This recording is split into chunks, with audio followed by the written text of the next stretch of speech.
You're watching Leafs Morning Take with host Nick Alberga and former NHLer Jay Rosehill. The show starts now. The Wave makes a triumphant return to Scotiabank Arena. Say it ain't so, presented by Bet365. It's time for the Tuesday edition of Leafs Morning Take. Nick Alberga and Jay Rosehill. How are we feeling today, Rosie? The Wave, hey? Is there a different crowd in there for No, there's not a different crowd games? whatsoever. No, there's not. It was the same crowd. Well, I don't know. After tweeting what I tweeted about that Lawton fight, people are kind of coming at me saying, I was there. It was insane. And they're starting to get on the broadcasting's microphones and whatnot, which Primes does seem to be better. No, zero, nada. You're in there too. I'm your number one source. I was there. You were exactly right. Scott Lawton from Oakville, Ontario, drops the gloves with a guy this fan base is supposed to hate, and no response, nothing, zilch, nothing from that. It was inexcusable, dude. I know the scrap wasn't like phenomenal, but the fact that like when I hear those sticks hit the ice and like everything stops and a whistle goes for no reason, I'm like, oh, like everybody watch. And I was just and like usually the crowd just goes bananas and you can like kind of only hear the announcers through the crowd and then that basically like if you're in the middle of a fight and the crowd noise doesn't come around you, I can't even imagine that. And I don't know, I had people saying that it was loud in there. On the TV, I've never heard anything quieter considering two guys are fighting at center ice. Local boy just got dealt there, playing against their rivals. XYZ, every reason in the world to have that place rocking. And I don't know. It definitely didn't translate through the TV, and you said it wasn't very good either. So I don't know, man. The best part about that, I'm not sure if you caught Overdrive yesterday, but it was a great catch by Brian Hayes, of course, the host who's been on this podcast a multitude of times. It was, he thinks, and it makes sense, in response to a little jab that Ridly Greig gave Austin Matthews after a goal. And I don't know how to acclimatize yourself better with a new team than to stand up for the captain of the Toronto Maple Leafs, man. And you could speak to it having played with Scott Lawton in Philadelphia. I know there's going to be a bit of a transition period, and he's on the fourth line right now. I think he's going to be A-okay, but that goes a long way in the room, doesn't it? Oh, big time, man. It's a great way to get your feet wet. It's like if you meet a whole new group of people and you're new in the office or something like that, a good way to get, some of the formalities behind you and get some friendship going is go out and have a few drinks or something like that. And on a hockey team, you go and scrap for somebody like an Austin Matthews and show these guys that you're one of them, you're fully committed and you're ready to do whatever it takes for that particular team.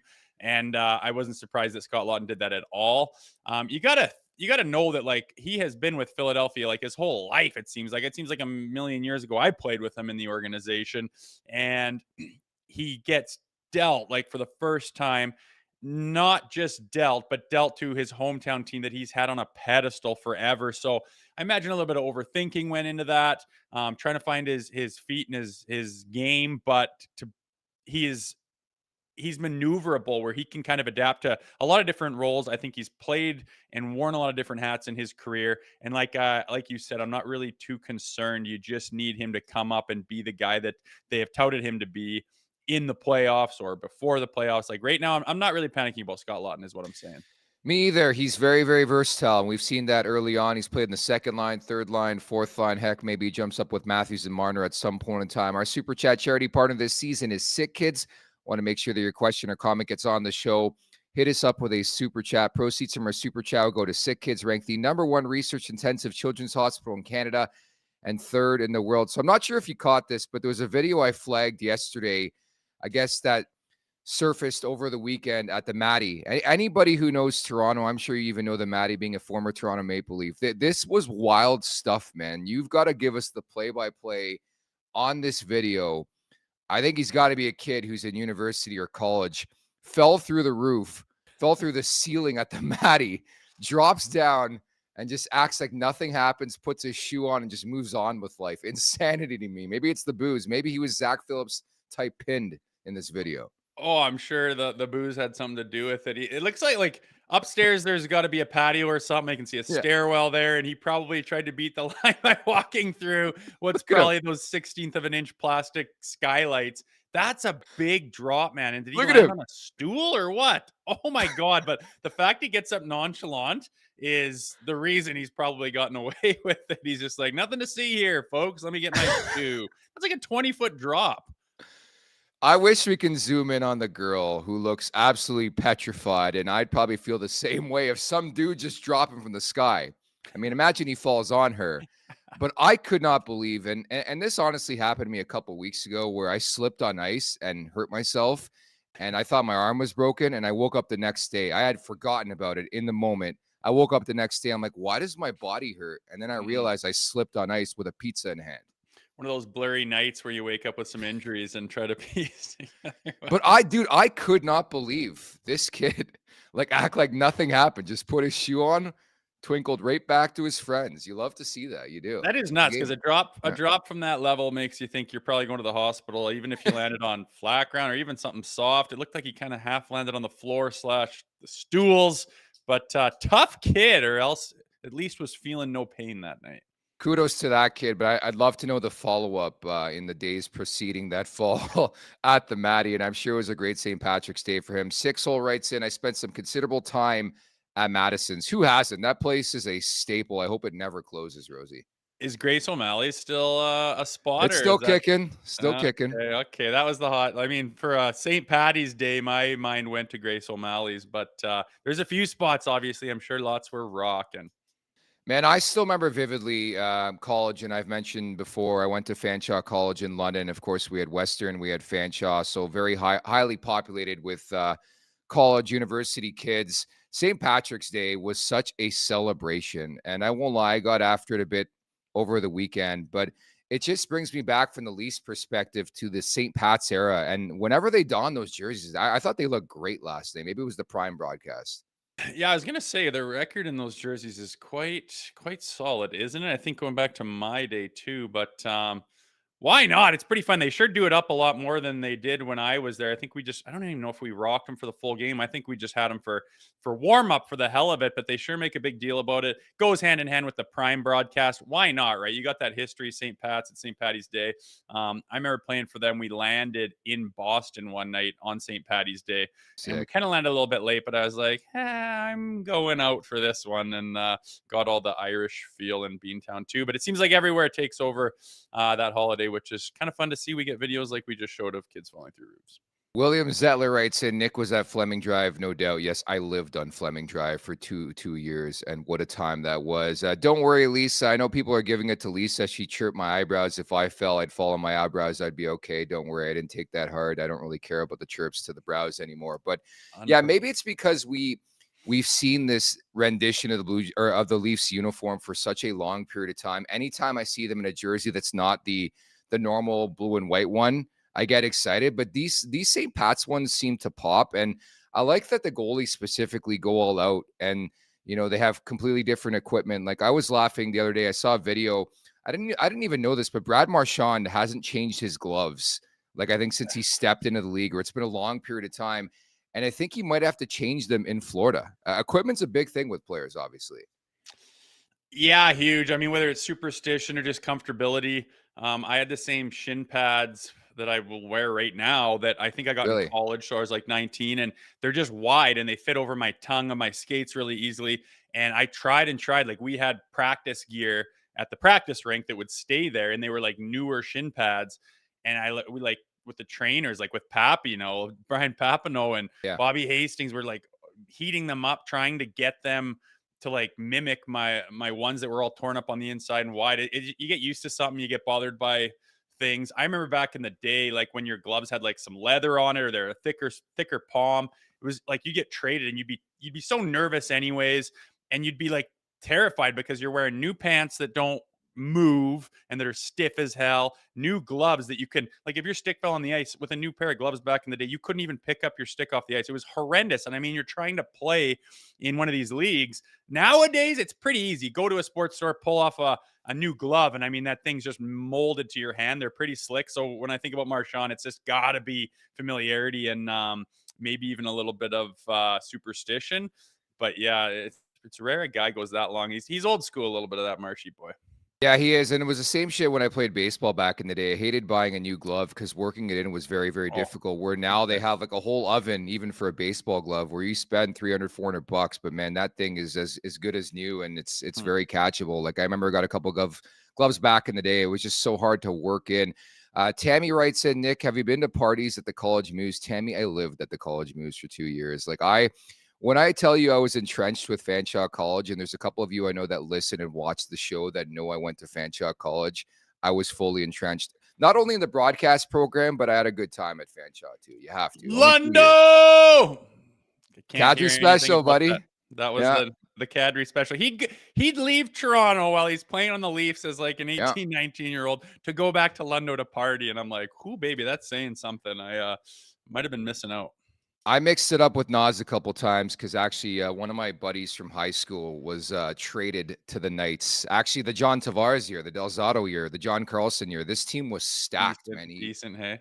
they were stacked, but they got after it, and they, in my opinion, one of the best junior teams of that era, but never really amounted to anything in the playoffs. Of course, going toe-to-toe with the Windsor Spitfires, had Ellis, Taylor Hall, Adam Henrique. I mean, they were stacked too. That was a rivalry back in the day. Corey Perry before that, maybe a little older. Yeah, Perry was before. Like those Knights teams, man, were unbelievable. The Kostitsins, like there was just so much talent that went through there. Even last week, and this is my mistake, we interviewed obviously Keith Tkachuk and forgot that Matthew played with Mitch Marner there. Like, oh yeah, there's too many names to keep them all straight, man. It's a bloody Hall of Fame realm of the OHL, and you look on YouTube and whatnot, and they take you through their facilities. I mean, they make money hand over fist. They win all the time, and they just keep pumping it back into the program, rightfully. So it's not hard to recruit players when you've got a program built up to where the London Knights are right now. It's impressive. Every Friday night, most Friday nights, they had home games at the John Labatt Center. It was named that back in the day. At least 10,000 people there every Friday. Imagine being a junior, being the talk of the town, and having 10,000 folks be at your building to watch an OHL game, man. Absolute rock stars. Speaking of rock stars, Rosie, we got a rock star coming up on today's podcast. Mike Commodore. I guess we can call him your fellow Calgary Flames alumnus. You didn't even play for Calgary, but you're alumni of the Flames, right? So, well, they have Flames alumni and NHL alumni, and it's a huge organization. When someone told me, Tim Hunter, who used to teach or coach me in Toronto, was like, "Why are you not in the Flames alumni?" I'm like, "Timmy, I didn't play for them." Yeah, and he's like, "That doesn't matter. You got to get on this thing." So I did. I paid my little dues, and it's just a plethora of emails for all these different opportunities to, coach and help and golf things and outings, and they do a million different things. It's pretty awesome. So yeah, me and Kami do have that in common. So Kami's coming up in about 18 minutes. So here, can't confirm or deny if we're going to ask about Mike Babcock. There's always got to be a Babcock question in there when we talk Leafs. We talk Mike Commodore because he's got a real hate on for that guy. So he's coming up in about 20 or so at the Leafs Nation 401 on YouTube. Hit that like button, hit that subscribe button. Leafs Morning Take, wherever you find your podcast, make sure to leave us a 5-star review. And don't forget to visit theleafsnation.com. Roll Up to Win is back at Tim Hortons, and that means you can win millions of prizes with just a swipe of a thumb. Imagine turning your routine Tim's run into an unforgettable vacation with Sell-Off Vacations, a $1,000 racket and cash prize, or an all-new, all-electric 2025 Volkswagen ID Buzz. You only have until March 23rd, so open up the Tim's app and get rolling. Play Roll Up to Win today. Rules apply. Canada only. No purchase necessary. Visit the Tim's app for details. So the Maple Leafs, Rosie, 6 outings on Amazon Prime Monday Night Hockey this year, 5-0-1, but that was the response game we were looking for. I know you weren't here yesterday. We had Zach Phillips as an impromptu guest just for a therapeutic session. Like the guy was in one. So was producer Vic. They're not fully back aboard, but again, that was a really, really inspiring effort. And quite honestly, watching that game, I'm not sure how I felt or how I feel right now, knowing that they have it in them, right? Everything we've wanted from this team, they showed up, they delivered, and they played with urgency last night. Yeah, like part of me is just like, finally, get them off of this train that they're on. And man, it's palpable when they go on a bit of a slide, like how heavy people freak out, and all the shows and all the takes and the clips and the comments and the chats and the media and the TV and your phone, and it just goes Twitter, X, it goes bananas, man. And it sometimes I'm like, man, this is not right. And then on the other hand, I'm like, you're damn right it's right. This is bullshit. People are sick of it. And I get conflicted between where to stand. But lo and behold, they pull themselves out last night with the performance that they have in them. that you're just waiting for them to take off with, that you wanted them to do 5 games ago. And this morning I have myself thinking about like what's your take on this? And I can't help but think, well, why can you be so good and then so bad? And do I have them under a magnifying glass too much? Do we expect too much? Is it not fair? Other teams that win a Stanley Cup, and we can talk to Commodore about his run in '06 with that pretty magical team in Carolina. Like, is it okay to have slides like that throughout a season? They have been quite consistent this year. I mean, all through the fall and through the Christmas break, and I've been like, man, we're not having those big drops that we used to have. And it's refreshing and it makes me have a lot of hope for this group. But, right before the playoffs, right when Tampa and Florida kind of catch up and you look at the standings and go, what the hell happened? I thought we were kind of in the driver's seat in this division. That's not true. As soon as that happened, skid, slide, everyone's, lost and mixing up the lines. And it was just like kind of a nightmare and everyone freaked out. Maybe overreaction. I guess that's in the eye of the beholder. But why can't you, like, we haven't seen a blowout like that maybe once the whole season. If you're that good, like we kind of know that you are, why can't we get a little bit more of that? Why, like, what's holding you back from consistently showing your dominance? And I think it's the big question in Toronto. I think it's why everyone's freaking out the last week or two or three. I don't know what the answer is, but that group seems to have trouble showcasing how good they are consistently. And as much as they have been playing pretty good hockey this year, I'm looking back going, they haven't really put it together all that much for a clean 60 like they did last night. It's awesome to be able to see that they can do it, but man, it'd be nice to see it a little more. Oh yeah, honestly, borderline confusing, also bewildering is a word that came to mind because you knew and they have it in them. So it's like, what was that against Ottawa? What was that against the Florida Panthers? And the biggest positive I can draw is the guys, rightfully so, who have been taking the most heat since Saturday. I thought Mitch Marner was excellent. I thought the top line in general was great, but Austin Matthews, that was a vintage performance. To see that snipe and then to double it up on the power play again in the slot, I thought he just controlled the game. And that's what you need from a guy who makes the most in the NHL right now. Yeah, dude, like, how long have I been waiting this year for him to be on that right side and just unload one short side where he's the first one to know it's in out of everyone on television and everyone in the building. And he's kind of like turned around half Sellian and everyone's like, whoa, like that was ridiculous. He used to do that all the time. He did it last year like clockwork. And this year it's just, everyone's speculating he's hurt. Fine. But to see that again was the reminder of what you get out of a player that's of that ilk, of that caliber, that's capable of doing what we know he's capable of, and hence the frustration on why he hasn't been able to do it so much this year. Again, maybe he's injured. Okay, then why is he playing so much if he's injured? Why was he in the Four Nations face-off if he was injured? Those questions start to rise up, but nonetheless, no one has control over that. They can only watch and see what happens. And what we saw last night was vintage Austin that gave a lot of people health or hope at the best possible time, because literally I haven't seen Leafs Nation melt down like that since they got beat out of the playoffs last year in kind of unspectacular form. It was the right time to come up and have one of those big ones. And again, leads everyone to believe, okay, well, you just like dick around to the last minute until you have to pull off one of those performances and then just do it. Like, come on, why couldn't you do that against Ottawa? Like, what is so special about that game or Ottawa? Like, why didn't you have that? It was time then. It's just they can't seem to get their shit together on command like really good teams do. And that's what scares me, because when do you need to be on command? In the Stanley Cup playoffs, and we have all know what the history is there. Really is mystifying. Unsurprisingly, another strong game for Willie Nylander. He has been a constant, it seems like, in big games, monster moments, a goal and 2 assists. Thought he was great again. And the underlying story was the newfound third line. There's going to be a lot of hype.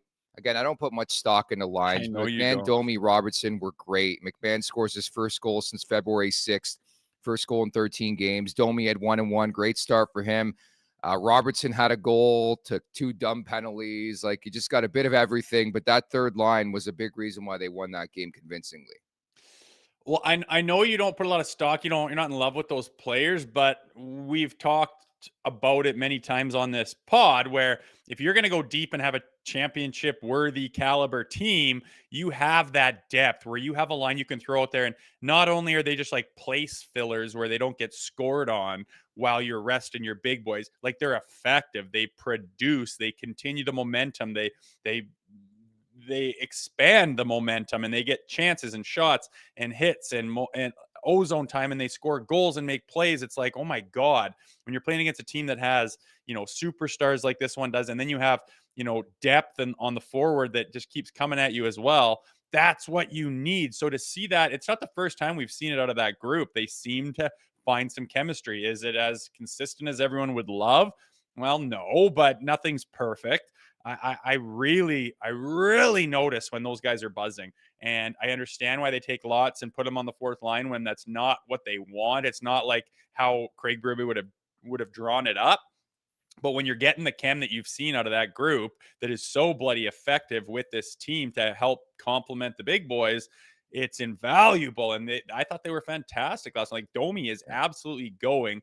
He's doing all kinds of things. And yeah, the Robertson penalties were pretty stupid. Well, the one anyway, I just flabbergasted. We can get to it, but I think you need to keep those guys together and foster whatever the hell it is that they find in there, because if you can get them playing like that in the playoffs, I really think that can be a difference maker.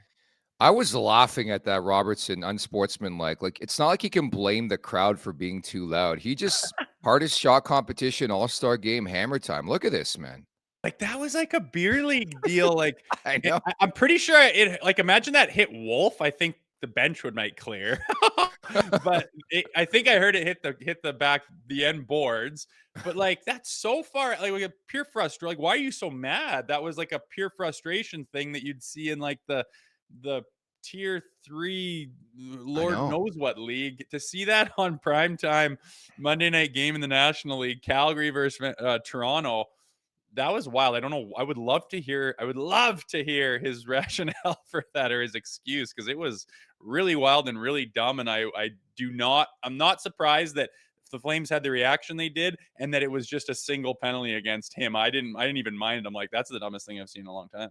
You know what's wild? If the Frost goal counts to make it 2-2, another ill-advised high-sticking penalty, does Robertson see the ice again? Because he goes on to score in the game, right? And that third line was really, really good. It's funny, the dominoes of some bad penalties, because you would have to think you take two in a short span, and that's it for you, Nick Robertson. You're probably sitting in favor of David Kampf tomorrow against Colorado, but now I don't think so at all, considering how good that third line was.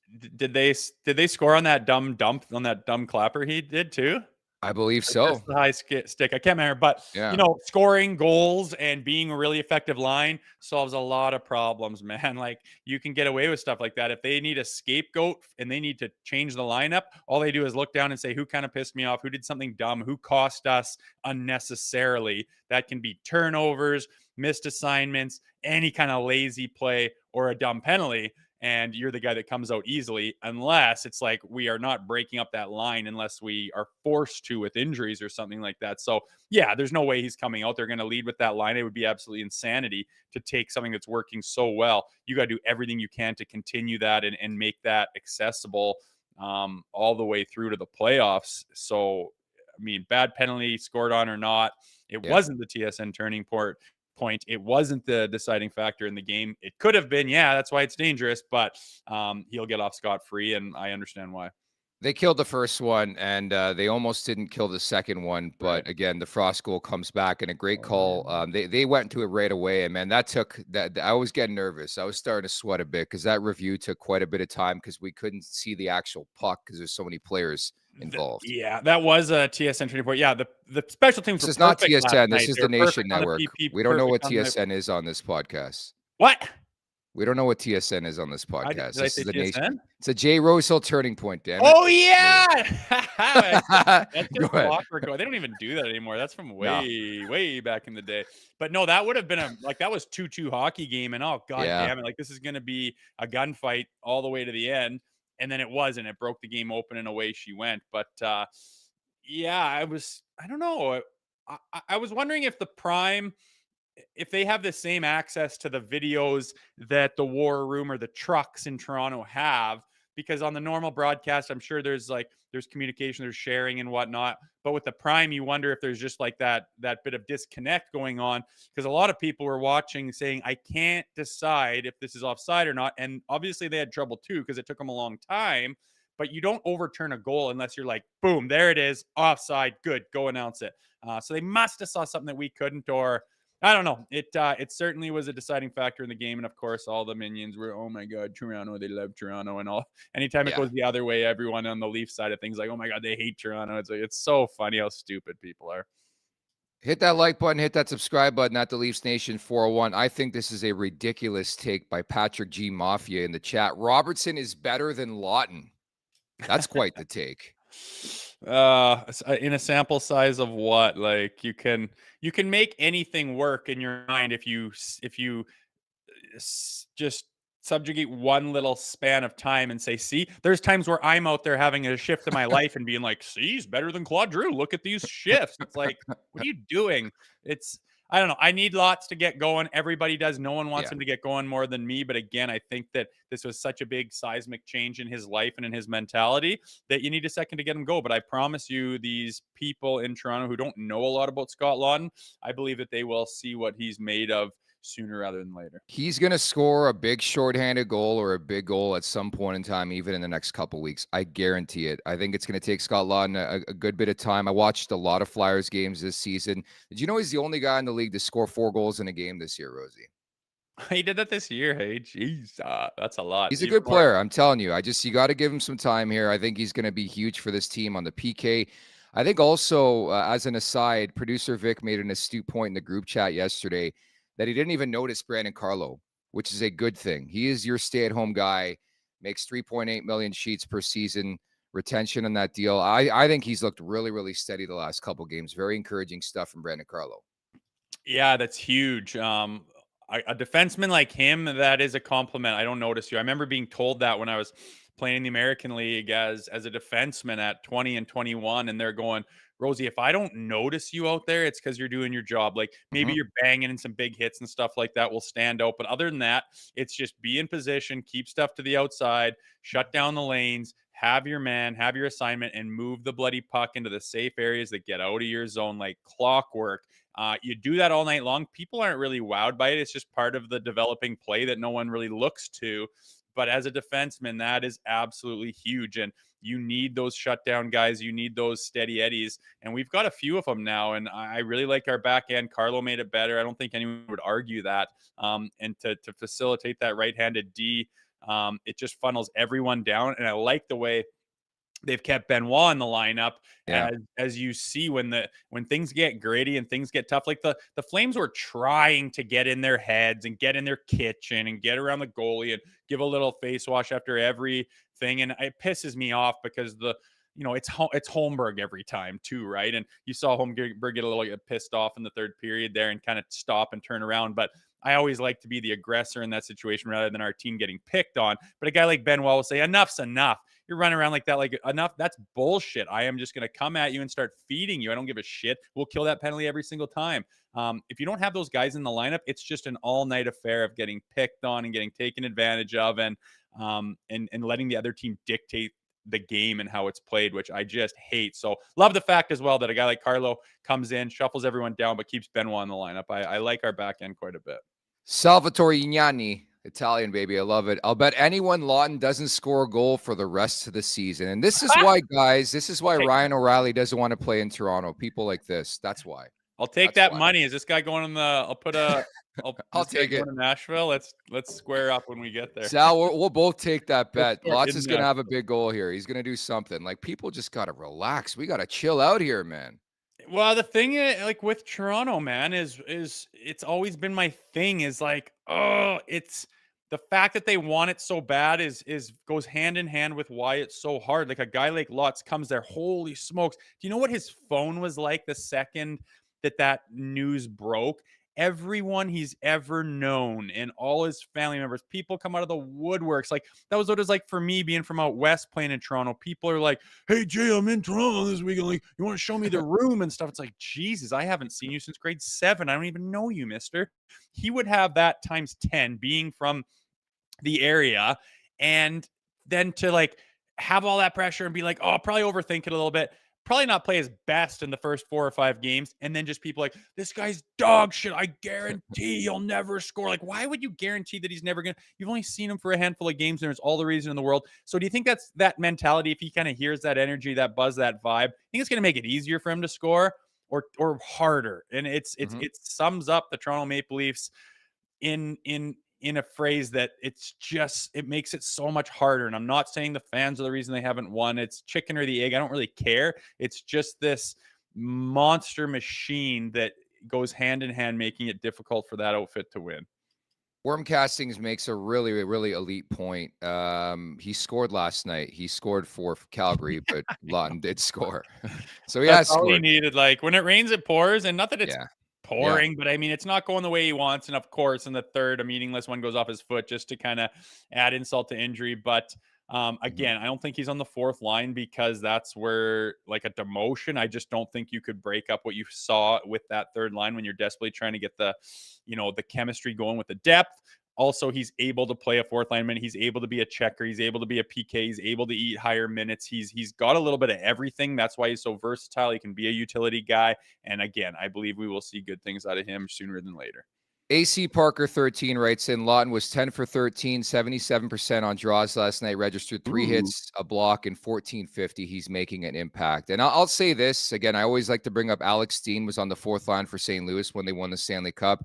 I think you're in a pretty good position long-term if Scott Lawton's your 4C. I don't see it playing out that way. It's kind of funny because Max Domi's back to center, but he's playing really, really well. So I understand the ideology here. And if you have Lawton ahead of Kampf on 4, I'm happy with it.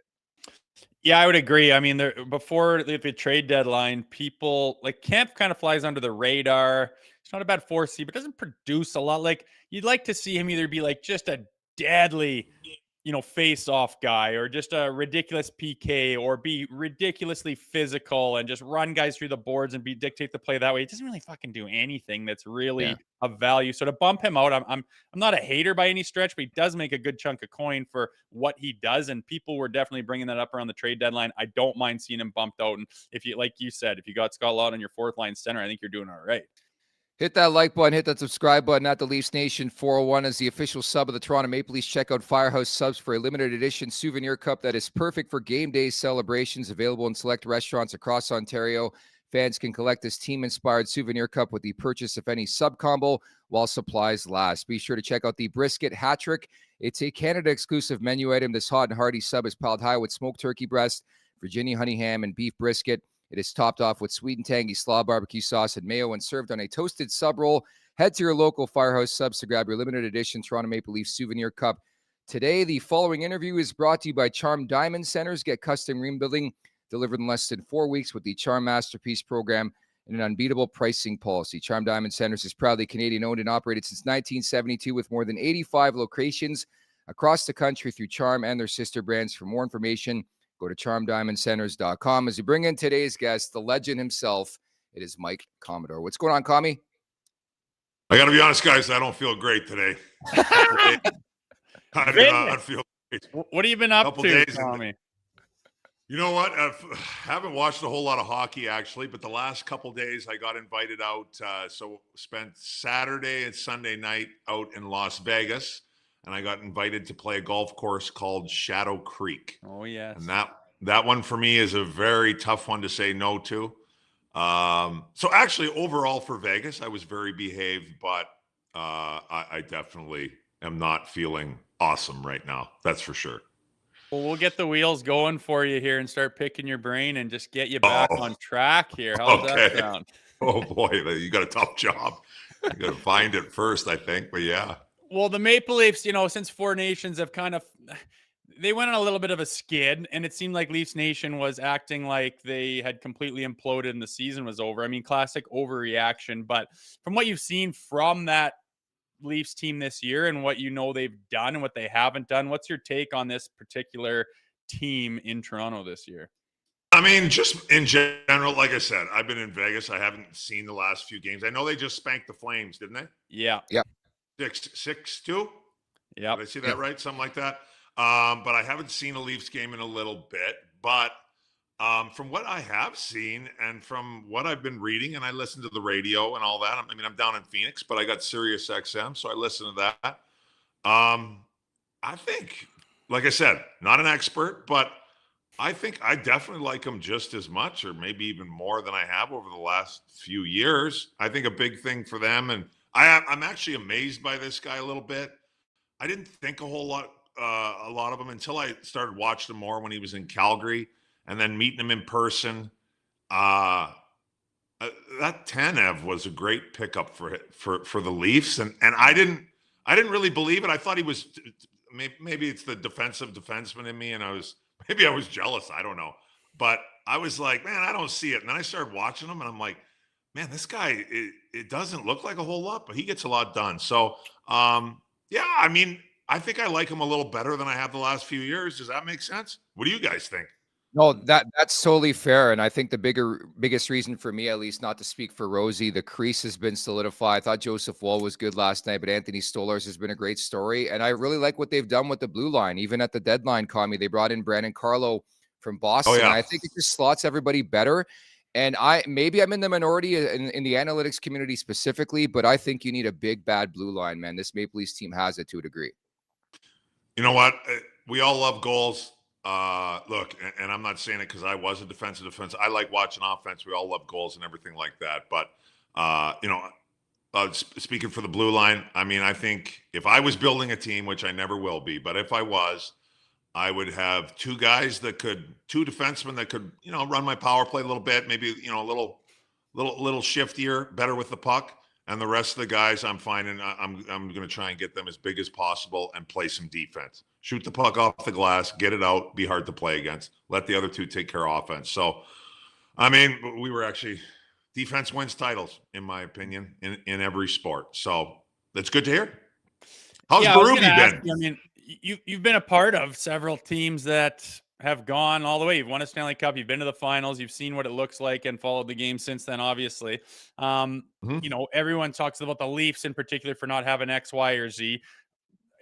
People talk about the back end, but the Carlo pickup, you talk about Tanev. It's not the stuff that jumps out on the highlights or on the score sheet, and you're probably biased because you were a stay-at-home D-man kind of thing, but those little fucking plays along the wall and out of the corner and behind the net, and when you choose to hit the seam or go up the wall or go behind the net, like those tiny little things. You watch Tanev. I agree. When he came here, I'm like, yeah, I knew he's a shot-blocking machine. Cool, man. Like, fuck, how much? That's great. Yeah, how reliable is he? And I've been blown away by how valuable that is. And you don't see it, but if you watch for it, it's certainly there. Yeah, no doubt. Like, Tanev makes a bunch of plays that they're like you said, unless you're looking for it, you're probably not even going to notice. And you have to know what you're watching for a little bit. But look, and it's funny you talk about this. I was just in Columbus for the outdoor game, and the Columbus Blue Jackets, compared to expectations and with that tragedy, the Columbus Blue Jackets are having an excellent year. And Jared Bowles, their assistant coach, and so I was talking to him. I'm like, hey man, you guys are playing great. Keep it up. Like, what do you think the big difference is from last year to this year? He's like, you know what? He goes, with this new coach, he goes, we get the puck out. If you can make a play, awesome. But if there ain't something right there, take a look on the wall, take a look in the middle quickly. If you don't like it, just get it out and we'll worry about it later. And he's like, dude, last year we're just turning pucks over. We're playing in our own end. He goes, this year the guys just, if there's nothing there, just get it out and chase it down and go from there. Honestly, I mean, I know it's not sexy and it's probably not what people want to hear, but I think that's a good way to win a lot of hockey games, in my opinion. I think we call it snapping it around in the hockey world, because even that's what I noticed from Ottawa over the weekend is how quickly they get the puck out of their zone. And to me, when the Leafs have been at their best this season, that's been the story, is how quickly their transition game and getting it to the big boys up front, right?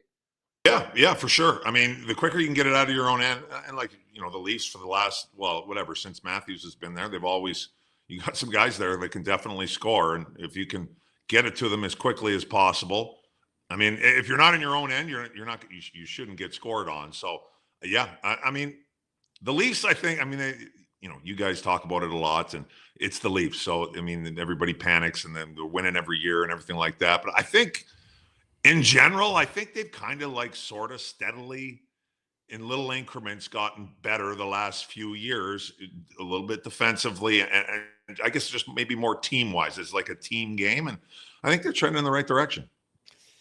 And going back to like what I was saying to start this show, like the complete meltdown from Leafs Nation because they go on like a 4, 5, 6 game slide is kind of crazy. But like I know they're under a microscope here, but you've been part of those teams that I mentioned that have been good enough to do it all, like the best teams in the world. It's not perfect, is it? Like you, when Carolina, for example, like, do you remember periods of that season where you guys just couldn't fucking find it and you weren't very good and like you're in Carolina, so it slides under the radar? Like a team that wins the cup isn't perfect all season long. No, we were far from perfect. Like what I remember from that year in Carolina, and we had an excellent hockey team. I remember we went on 2 9-game winning streaks, so that was fun. That was the only time I did that or was part of anything like that. And I remember we were pretty solid, like I'd say up until March. I want to say like I don't think we lost 3 games in a row. I wouldn't bet my house on it, but I think, we'd lose 1, we'd lose 2, and then we would win. Like we didn't, I don't think we lost like 3 games in a row until it like, you'd like to kind of, now we ended up peaking at the right time, I guess. But, in March, I remember we weren't very good. So like pretty much right about this time of year now, we lost like 3 or 4 games, got spanked a few times, if I remember correctly. And we were like kind of going the wrong way, but we got it together and we kind of get back on track a little bit. And I mean, like we lost games 1 and 2, once we got to the playoffs, we're the number 2 seed. We would have been the number 1 seed if we won our last home game, but we lost it. Everybody thinks we did that on purpose. We did not. We were trying to win the game. So we finished second. We played Montreal, and before we knew it, we were down 2-0. But nobody really panicked. And but yeah, we also weren't playing in Toronto. So, we could go out to lunch or turn on the radio and then people aren't ripping on us and nobody knows who we are. So we just got our stuff together and kept going. So I realized, I never played in Toronto. It would have been a great experience. I wish I would have, but I definitely do know it's a different animal. You're going to hear about it. But yeah, hockey's not a perfect game. Hockey's a reaction game, and it's a game of mistakes. There's mistakes almost every shift. And if you can just kind of manage those a little bit and not panic, I think you're going to be better off. Certainly. And long ass time ago, obviously, but the one thing that sticks out for me is a guy named Cam Ward. And something I brought up earlier on was the goaltending. I feel really, really confident in Toronto's crease right now. What do you remember about Cam Ward's run to the Conn Smythe that year? We had that year. We had 2 great goalies. Everybody forgets about Martin Gerber. Martin Gerber won almost 40 games that year, I think. Like he was our starter. Cam, it was his second year pro. He turned pro, and we played in the minors together, the lockout year. And you know what? Cam was, he played good during the regular season, but he wasn't the starter. He didn't have all that many opportunities. And like I said, we went down 2-0 to Montreal. We lost 2 games at home, so we're going to Montreal down 2-0 round 1, and fired Cam in net, and he was excellent. He made all the saves he should. He was incredible the whole time. But at the same time, we're talking about, not being perfect. Cam Ward won the Conn Smythe. He got yanked in the 3rd round a couple of times, and we brought Gerber back in. So, he was the MVP. There's no question about it. He was awesome, but he wasn't perfect either. But in saying that, he definitely saved me quite a few minuses. I do remember some very nice saves that he bailed me out on for sure. That's funny to say, because when we talk about, the goaltenders, which have been not too short of unbelievable in Toronto here with Stolarz and Woll, everyone's like, oh, they don't have the experience, and Stoli hasn't been a starter, and Woll doesn't have the numbers and the experience behind him. Well, you look at Aiden Hill and Binnington and Cam Ward, and you just need to have a goalie that's good enough to get hot at the right time. And like you say, it doesn't even have to last all 4 rounds. Just get hot at the right times and get yourselves the wins that are the most important. Yeah, no doubt about it. And you took the words right out of my mouth a little bit, but Vegas won the cup not that many years ago, and their goaltenders, I hadn't even heard of them. And they were fine. So, yeah, the experience thing is nice. Sure, we'd all like to have, I'm sure a lot of Leafs fans would like to toss Martin Brodeur in the net and you'd be all set. That'd be a nice luxury to have, but unfortunately, that's not how it works. So, these guys, no experience. Okay, well, it's time to get some experience. You got to get it sometime, and why not now? So, yeah, like I said, I mean, at the end of the day, the goaltender, as we all know, is the most important position on the ice, and I mean, the better that is, your better chance is to win for sure. Kami, I needed to channel your inner Mike Babcock here. What's the biggest piece? Oh, you want me to be an asshole? Yeah, pretty much. Biggest piece of advice to this Leafs team, if you could speak to them going into the playoffs, would be what? You know what? I think I don't want to repeat myself, but I mean, obviously the heat's going to get cranked up. I know Marner's having a good year, and I would actually like to ask you guys what you think is going to go on there. But I would say from the outside looking in, I would say there's a lot of Leafs fans that, I mean, they've been, which you take it for granted when it's happening, but you know, the regular season is just kind of a given now while they're making the playoffs, and the playoffs is what people are going to remember for sure. And there's a couple guys on that team, Marner included, where basically like he's having a great year. Like, what is he, 6th or 7th in scoring? And I mean, he's having a good year. But his year kind of starts in game 1, round 1. I would say for the Toronto Maple Leafs, I would say keep it simple and don't go on your phone, or don't turn on the radio, or just keep it simple and keep to yourself. I think that would be my inner Babcock. I'd probably have to word it a little better in front of the team, but I think they do have a good team. Are they going to win? I don't know, but I think I like their chances. You know, they're not the favorite, but they're in the mix for sure. So block out the noise and just play and keep it simple. I won't lie. It's always sensitive when I hear the name Babcock and cell phones now. I thought you were going in that direction, like show me your phone, but you weren't. You just don't even look at your phone. That's better, right? That's right. Yeah. Don't even look at your phone. Stay off social media. Yeah, Babs and his team collages. Stay out of Vegas. Yeah, man. Oh, yeah. I tell you what, I don't know if you guys are golfers, but that Shadow Creek is a special place. But 2 nights in Vegas, and like I said, I do not feel great today. Where'd you stay in Vegas, Kami? We stayed at Aria. So if you're gonna play, Shadow Creek is owned by like the MGM group. So if you're gonna play there, you got to stay at one of their hotels, which they have a bunch, so it's not a big deal. So yeah, we stayed there. Yeah, it was awesome. Comp too, which was nice. Oh, okay. Through nothing that I do. Zero. I had nothing to do with it. I was just riding coattails. But yeah, it was nice. I think Shadow Creek is now, if you were to go there and pay, I think a round is $1,300 or something like that. Oh wow. It's like it's insane. I think it's the most expensive round on the planet. But I will say, it wasn't long ago that it was like $300 or $400, and people are like, "That's insane. Pebble Beach is only $500," and now they're just blowing the doors off of anything you ever imagined. It's crazy. Blowing the doors off. Yeah, Shadow Creek's like $1,200 or $1,300. I think Pebble Beach is like $800 or $900 or something like that. But wild. But in saying that, I will say if you're looking for a golf experience, I would be hard. And I've been fortunate enough to play a decent amount of golf, and I've been to some nice places for sure. I would be hard pressed to find a golf course that's more fun, hard but playable, and a better like experience with, you know, you're calling in airstrikes, you're having shots, it's a pretty good time. I probably had a couple too many shots, but it is a great time. It happens in Vegas, and the only course I know there is Chandelier Bar. I don't know if you've been there before. Good spot. Cosmo. Okay. Cosmo. Oh yeah, I have been there. Yes, I have. I didn't go this trip, but I have been there. Yeah. We're probably giving Rosie, to be honest, FOMO, because Rosie can't step foot in Vegas ever since his last trip there, where he almost got in a tilly with a guy who's about to pass Wayne Gretzky, by the way. So. Oh, geez. Really? Well, that would have been bad news for him. All right, screw it. I'm in Vegas. Yeah, I gotta hear this. We were staying at the Aria too, I believe, and I'm cruising around. It's late, and there's this high limit room just kind of right there, 3 steps is also. I go and I sit down, start pulling some money out. I'm gonna play some blackjack, and I look over and it's Ovi just sitting there all by himself. And I'm a little bit full, and I was like, and I'm not being obnoxious or anything. Like, I know the last thing he wants to do is, oh my God, imagine.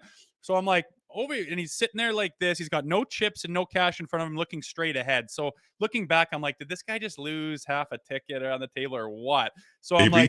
like, Ovi, let's play a shoe here. Let's throw it on. Come on, let's go. And he just turns around. He's like, shut the fuck up. And I'm like, oh, and I'm like, okay, take it easy, buddy. And then I'm like, Oh boy. and then I start to kind of give it back a little bit, going, am I bothering you by sitting at your prestigious table? And I'm kind of like, okay. So my buddy grabs me. He's like, go over to the bar. We go over to the bar, and then I'm lobbing a couple of things over to him, like, fucking settle down there. Like, oh, and I'm like, oh boy. And he comes over and he says, you need to shut the fuck up. And I'm like, well, you need to take it easy. And then he smacks the back of my head and walks away. He hit you?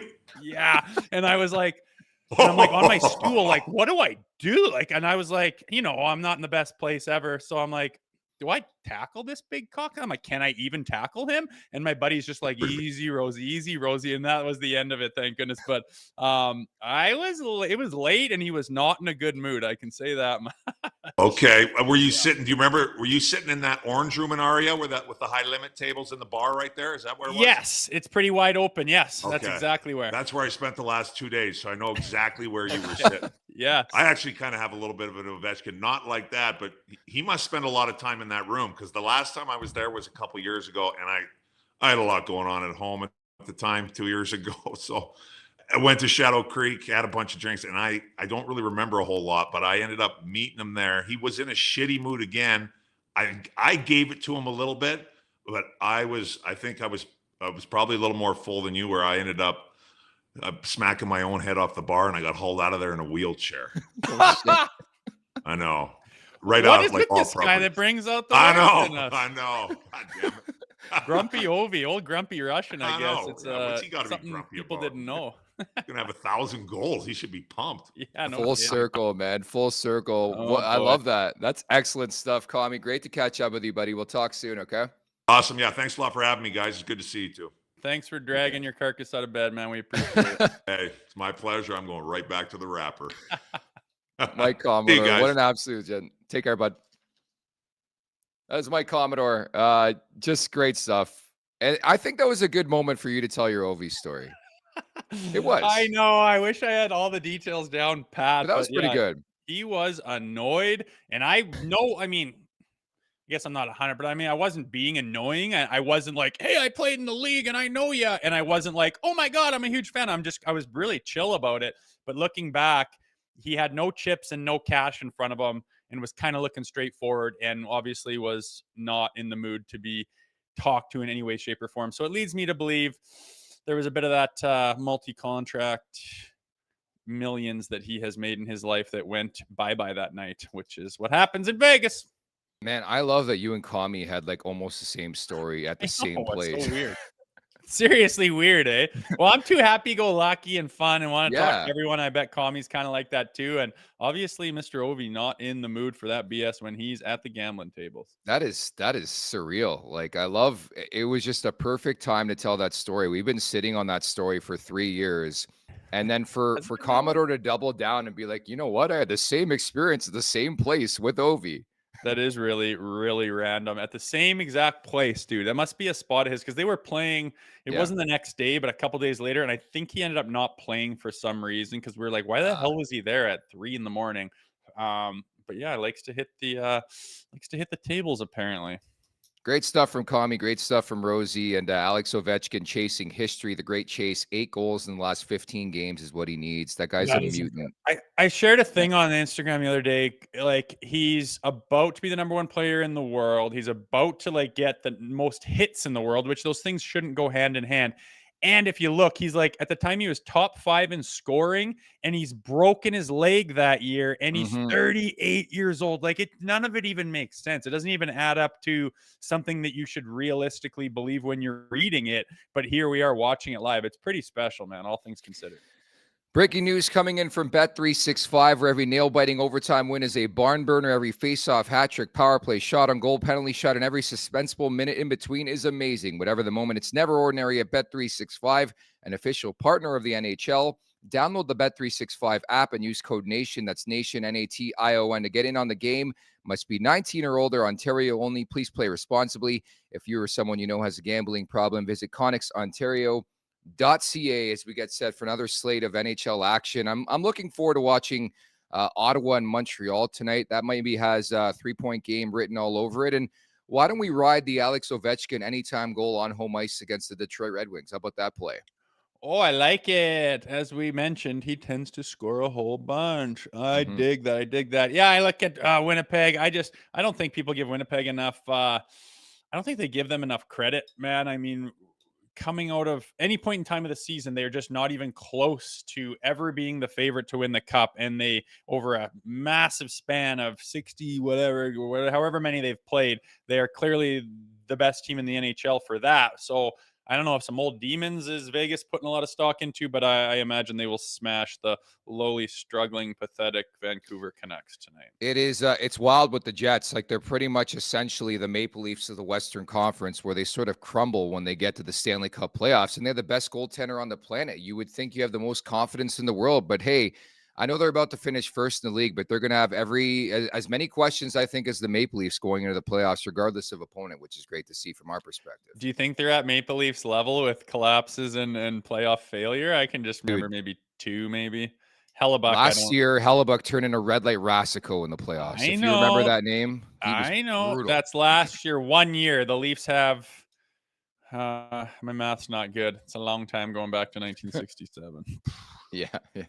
I can't even remember how many years it's been since 67. My math is not a forte either. So, Rosie, one more show coming up tomorrow, man, and then we're off to Nashville for the nation vacation. But tomorrow, we're going to tee up Leafs and Avalanche. Should be a really good hockey game tomorrow night at Scotiabank Arena. Yeah, it seems like we just played them, and that was kind of right at the start of them starting to slide here post-Four Nations. Nice to get another crack at them. My goodness, are they good? They've got their big boys. McKinnon and Makar just never seem to stop impressing me. So another big test, but the Leafs, again, they should have some confidence. They just figured out a formula on how to do it, obviously. Now you got to go beat a really good team. So we'll see what they have. I'm excited for that one. Patrick G. Mafia has been active in the chat today. I'm trying to figure out what your question is that you want me to answer. I think this probably dates back to your commentary about Scott Laughton not being as good as Nick Robertson. So you have 3 seconds to tell me your question, or else we're wrapping this show up. Maybe producer Vic has the answer here. Producer Vic wants to know who's playing in net here tomorrow. That's pretty interesting to me. I don't know. Oh, it's a super chat. Okay, I'll get to it. Thank you. I don't see it. You sure it's a super chat? We'll assume it's a super chat. I don't see a super chat, Patrick G. Mafia. You don't want to give this guy any floor, hey? Well, I gave him floor earlier on. He said his comment was that that's why you don't. Nick Robertson is a better player. It's aggressive. Oh, that's the super chat. Leafs beat the Avs on Wednesday. They make round 3. Okay, thank you. That was in support of Sick Kids. I don't know why it's not showing up on my screen here, but thank you for the super chat, Patrick G. Mafia. My spicy take on yesterday's show to wrap, Rosie. I'm not sure if you caught it. I said the Leafs will win at least 3 of their 4 games this week. So we've got one. Oh, baby. I like it a lot. I like it. I like the positivity. So much better living in a positive atmosphere with this team than the shit. And it's so quickly to flip-flop that it's a little bit crazy with being on both ends of the spectrum. It's probably the one, well, maybe there's many, but it's one of the things about this Leafs Nation fan base that gets a lot of flack, probably rightfully so, is how quick they can flip-flop from one extreme to the other. That's the way she goes, though, baby.